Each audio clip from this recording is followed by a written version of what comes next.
We needed to win a game because we played pretty well here in the stretch and haven't had much go our way. And almost through two periods, you felt it looked like those games were just not finishing much around the net on some of the chances. So I thought we played a pretty smart game. I thought we were fairly true to kind of the identity. It wasn't a particularly heavy game, but I thought we did what we needed to do to win. We know how good Gustav is defensively, but offensively all over the ice tonight. Got How the heater. underrated is that part of his game, do you think? Well, because we ask him to sacrifice it in some ways, in that he's usually got the big job with Aaron of the other team's best, and he puts all his energy into that, and it's why, he hasn't seen much power play time here because he shoots at a ton. And he certainly, he's got 11, I think, so he should be out there pounding them at the top. And there may come a point where you see that, but he's been a selfless player here. In the 3 years that I've had him, he's just been a wonderful man to enjoy.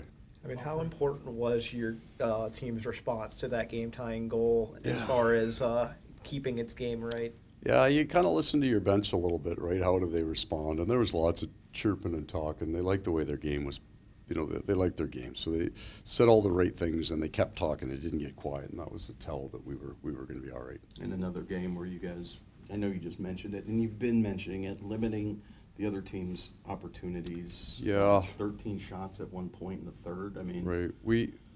There was a point in the season when I was really complaining about our rush defense.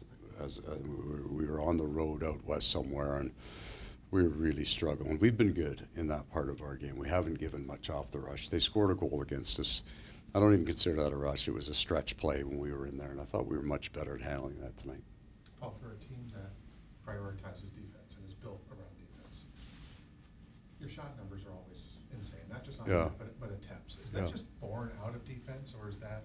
No, I think the idea is you get this biggest collection of talent as you possibly can, and then get them to play hard defensively. So the hands are all there. The offense part of our game, credit to the players, they're willing to sacrifice it a little bit. There's a way to generate a little bit more if you have to, but it's something you almost have to do all year, and we do it the other way. So we try to, if we can, we're trying to score playoff goals. There'll be grinders. Every once in a while, somebody will make a mistake and you'll get something off the rush, but you wait. You just let that happen instead of searching for it. So we said we wanted to be in tight games, and I think we've gone about 3 months of them now. I mean, I'm almost at my fill, right? But you might as well. Those are the games that we're going to be in come playoff time. Well, you've had a little bit of a sample size now with Brad on the Lundell line. Just what's insane Oh, I like about that. I like that. I like it almost from a personality point of view. This Brad is so wired into the game and in a bit of a lather. I think it's good for those younger players to play with that kind of energy. And he talks all the time on the bench about the game, and he plays with such passion. The other guys will get cut up. I thought they were structurally really good tonight, and I still don't think they're getting any bounces around the net. In the small sample size that we've had, they've generated offense for us, but we know that eventually those breakaways that Brad had, some plays around the net will go for him. Sort of similar to how Tarasenko was with them last year? Yeah, different personality for sure, but Vladdy would sit on the bench and talk hockey nonstop the entire game, all through practice, the entire time. He was engaging those guys about where they're going to be, how to play the game, different reads on different plays.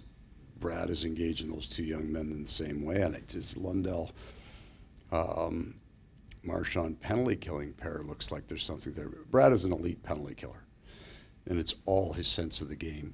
So, when you go back on what we were trying to get done here, when I say what Bill was trying to get done with this team was we needed penalty killers and we needed a right-hand shot defenseman. So when we got Brad, certainly everybody would think about the points he's produced, but he's an elite killer as well. Are you the type that thinks about, okay, if this happens tomorrow, then we could be here, and then if this happens Thursday, we could be there, or do you just? We're going to give ourselves a chance to accomplish everything we can, short of running guys into the ground. Priority one has to be our health for the opening game. Who you play does not matter, and I don't say that like an arrogance. We don't care who we play. That's how good we are.